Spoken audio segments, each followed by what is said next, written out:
The redemption season continues for Rafael Nadal in 2022. Of course, yesterday brought about a 14th Roland Garros title and 22nd overall, and it really is just very hard to put into words just how satisfying a tournament run this one was. In my view, aside from his two worst years of his career in 2015 and 2016, this was really the one year that it was totally justifiable to have Nadal not be the favorite heading into Roland Garros. And, I'm sure myself, as well as many others, watched that final yesterday and see another opponent demoralized on final Sunday facing this dude on Chatrier. And then you're just left again wondering how we bet against this guy at Roland Garros yet again.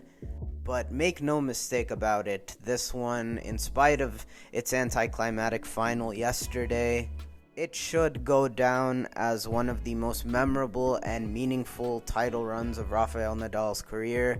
2022, of course, has already given us two of those as Rafa fans, and you rewind to around August 2021, and it wouldn't have been unreasonable to wonder if Nadal could ever recapture this glory again. Obviously, at the beginning of the year, it really did look like this was in the cards and that reclaiming Roland Garros was, dare I say, probable rather than possible.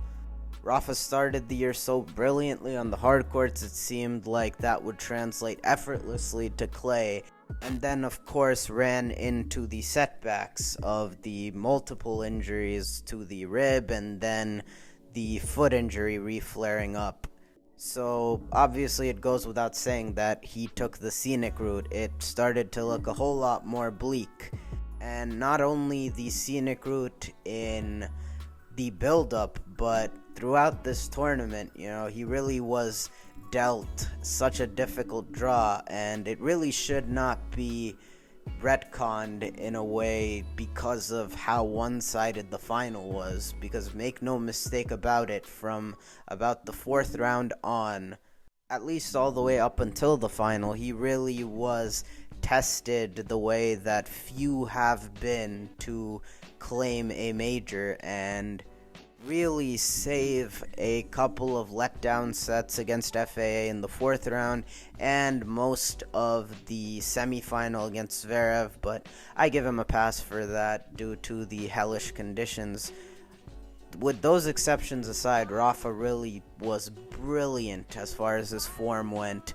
Of course, made note very early in this tournament that I thought that he was hitting his forehand as well as I had seen him at least in his post-prime years, and really put in some clinics along the way.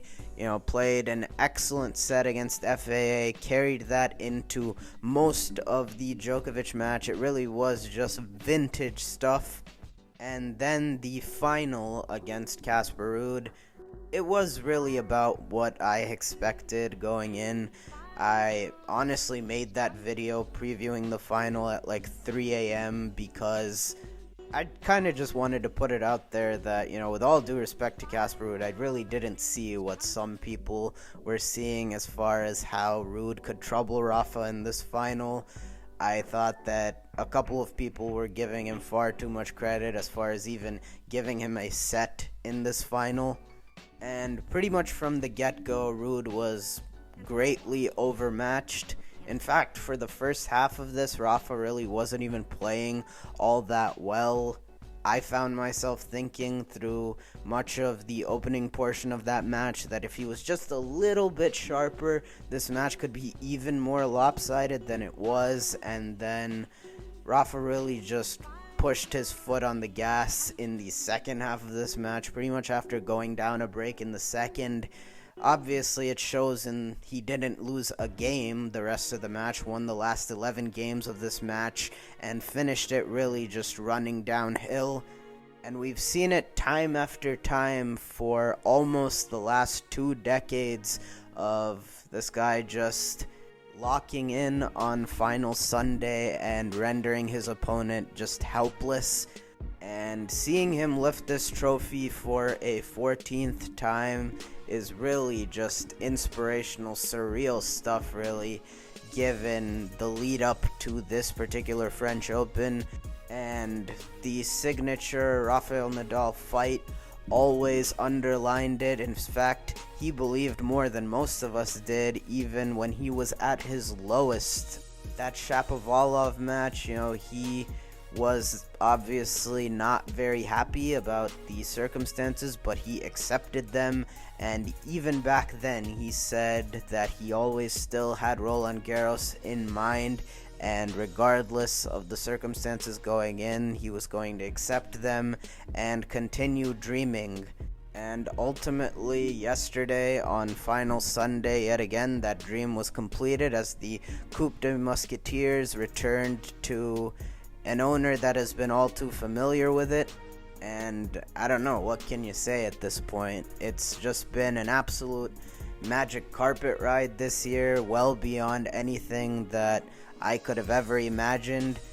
All the winning has, served as a distraction and put a band-aid over what has been increasingly alarming for Rafa Nadal fans in the way that he has been talking, especially throughout this French Open, with putting it out there that any given match, even the next one he plays, could be the last one. And if you've been paying attention over the last couple of years to any questions about his future, he never really has given admissions like this. It's always, usually for the most part, been that I got a couple seasons left in me. That's basically what the message has been, even though he's never explicitly said that. And really, over the last year, a lot of us, I think, could read between the lines that this foot condition that has, ailed him all the way back to 2005, it flaring up now really more than ever in the past couple of years, is probably going to be what forces him out. Me personally, I was always looking at a ballpark of him having 2-ish years left, but with the way that he was speaking throughout this tournament, it really was a wake-up call on, that might just be right around the corner. It's not something new to see a lot of great athletes have to say goodbye because they get to a point where the amount of strain and pain that they are enduring as a result of just aging saps away the enjoyment of the game that they have loved playing all these years. And given what was coming out throughout the tournament, and given what Rafael Nadal himself was saying, it really gave the impression that he himself is not that far off potentially from getting to that point. Obviously, as I said before, Nadal was so determined. He seemed so persistent on chasing this Roland Garros title in particular, and maybe it's because he feels that way, that he is closer than probably ever to the twilight of his career. But also with what came out throughout this tournament in what he was doing to alleviate that foot, Rafa had basically told us, but hadn't made it clear what they were doing in particular during the tournament. He basically just said that having his doctor on site with him was helping to manage it, and even though that was the case, it definitely wasn't something that would be sustainable beyond this tournament. And as the tournament progressed, if you really looked into it, I think some Spanish press media outlet said that he was using anesthesia to numb the foot throughout these 2 weeks. That treatment was apparently risky and not something that could be considered a long-term fix, and he was pretty much intent on carrying through like this through Roland Garros, but then upon the conclusion of this tournament, attempting to find something that would be more of a long-term fix. Upon winning this tournament again yesterday, he really confirmed a lot of that pretty much alluded to a couple of treatments that he's going to attempt to find that long-term fix. We'll see how it affects his participation in a lot of the big events, particularly Wimbledon, in the coming future. But all of this really is just a long-winded way of saying that if this is it, even at the end of the year, I really could not have asked for a more fairy tale type year to go out on. And regardless, all the extenuating circumstances surrounding this slam are really always going to make it so memorable. I'm not gonna lie, I think it is a really cool story, given just how throughout Rafa's determination in trying to recapture the slam never wavered.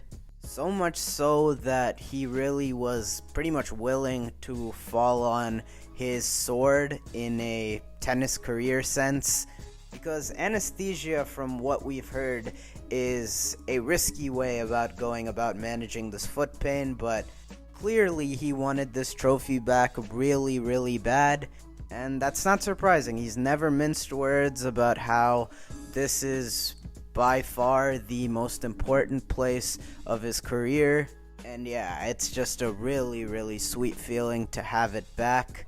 Some things just never get old, and Rafael Nadal taking a bite out of that Coupe des Musketeers yet again is definitely one of them. And with this win now carrying him to a 22nd major and 14th French Open title, obviously it is going to evolve the GOAT debate all the more. I haven't really talked about this since last year, really, once Djokovic won Roland Garros and then subsequently Wimbledon. I said back then, I believe, that in spite of Djokovic looking to be in pole position to really finish that race off, I didn't rule out that it was totally over. And I'm not here to gloat and be like, yeah, what's happened in 2022 has totally changed things. I mean, obviously, it's only enhanced Rafa's GOAT case with what he's done this year, but this really shouldn't be about spinning narratives at this point. The only reason I said what I said back then is because we've seen it throughout the last decade pretty much, that the GOAT race and the Slam race has taken many twists and turns. Wacky stuff has happened, some stuff totally out of the blue, and at different points in time, you could say that it looked like each one of them had it wrapped up. Federer, as early as 2009, it looked like he might have put it out of reach. Djokovic with just an assault on the record books back in 2015, first half of 2016, looked like he had it. Federer then, with his renaissance in 2017 and early 2018, looked like he might have put the finishing touches. Even Nadal, who throughout most of this has been chasing, last year at Roland Garros, it looked like he could deal a pretty punishing blow in getting to 21 at his favorite major. And then that torch ended up being passed to Novak with the brilliant year that he had last year. And at the end of last year, of course, it looked like this was a no-brainer, that Djokovic was about to run away with it. But then with what has unfolded with Novak's beliefs regarding vaccination, combined with another big Nadal comeback, that's again thrown a wrench in things. And so I'm going to say the same thing now that I did back then, that I still don't think by any means this is over. And I've felt this way for a while, that, I think we're just going to have to wait until they're gone to make more definitive claims. Even then, I think that a lot of what we've seen in the last 5 years or so has only been really icing on the cake, aside from Nadal and Djokovic getting double career slams and some signature wins like Federer at Australian Open 2017. I don't think aside from that, anything that drastic has happened to really sway anybody, depending of course on which player you root for. But I think at some point in this Big Three run where these guys were still in their prime, all of us got to a point where it was like, okay, this is the best I've ever seen. And personally for me, I felt that as well. I felt that for Rafa after US Open 2013, those impressions may not end up translating to greatest ever for the masses when the dust settles, but I really just don't think it's that deep anymore. You know, fans of X player are going to feel what they feel, and that's fine. I think throughout this Big Three run, it's become abundantly clear that level-wise, there isn't much separating the three of them. This is an ever-evolving race, and I'm not going to sit here and act like it's not cool that Nadal is out here in front of the pack now as far as slam race after first having to be the number one challenger to peak Fed early in his career, and then as he got to the middle of his career having to be the number one challenger to peak Djokovic. After all that chasing, it is no doubt cool that he leads the slam race now, but even that is not something that is utmost on my mind after winning this French Open. I'm just here to bask in the glory of this Roland Garros title and how sweet it was. And hey, now I get to end videos using that montage I was always using last year of Nadal at Roland Garros ending with, quote, "the reign continues." Now that he has the trophy back, I no doubt will abuse it every time I talk about Rafa and Clay, at least over the next year.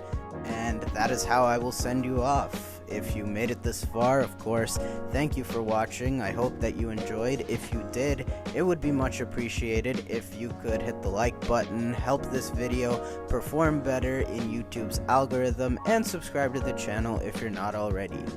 Thank you again so much for watching, and of course, I will see y'all in the next one.